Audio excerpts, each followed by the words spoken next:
Jimmy Carter, the 39th President of the United States, died Sunday at his home in Plains, Georgia. He celebrated his 100th birthday back in October and was the oldest living president of all time. Here's ABC's Christiane Cardero. Tributes to former President Jimmy Carter began pouring in almost immediately after the news of his passing. President Biden, in his address to the nation this evening, said to know the 39th president was to know that in his core, he never stopped being a Sunday school teacher in Plains, Georgia. What I find extraordinary about Jimmy Carter, though, is that millions of people all around the world, all over the world, feel they lost a friend as well, even though they never met him.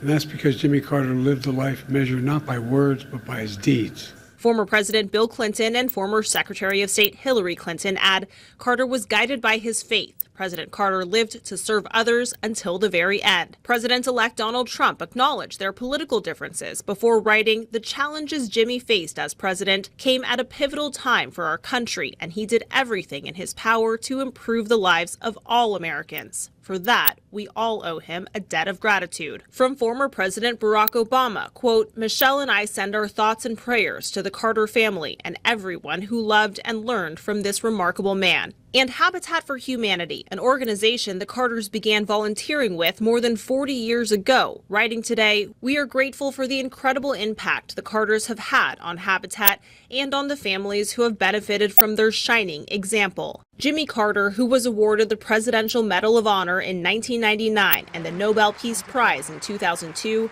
talked about how he hoped to be remembered. I'd say maybe peace and human rights. I kept the country at peace for 4 years and promoted peace for other people like Egypt and Israel and opened up new avenues of commerce and trade between us and China and that sort of things. And we've been champions of human rights. So I think those two things are the ones that I hope to be remembered.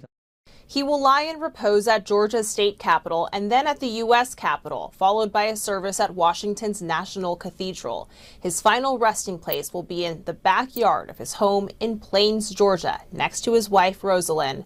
They were married 77 years when she passed. Christiane Cordero, ABC News, Washington. Now we bring you more responses from our local leaders who are sending their condolences to the former president's family. Congresswoman Carol Miller said in a statement on X, in part, quote, "President Jimmy Carter was a great man of faith and a public servant who was devoted to the United States. Matt and I send our condolences and our prayers to the Carter family." Senator Joe Manchin has also released a statement on X. He says him and his wife are praying for Carter's friends and family during this time. That statement reads in part, quote, "President Jimmy Carter was our 39th president. But he'll forever be best remembered for his gentle soul and his dedication to humanitarian efforts. He showed us how to care for one another and make the world a better place.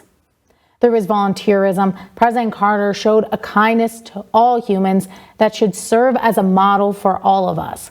He was a great husband, father, grandfather, and great-grandfather, and he was a distinguished humanitarian and American," end quote. Governor Justice has issued a proclamation ordering all U.S. and West Virginia state flags to be displayed at half-staff. This will start now and go to sunset on Tuesday, January 28th, 2025. He issued this statement on the passing of Carter. "President Jimmy Carter faithfully served his country with kindness and compassion. His life was well lived, and he will be missed by all. Kathy and I send our prayers and condolences to the Carter family and ask all West Virginians to join with us," end quote.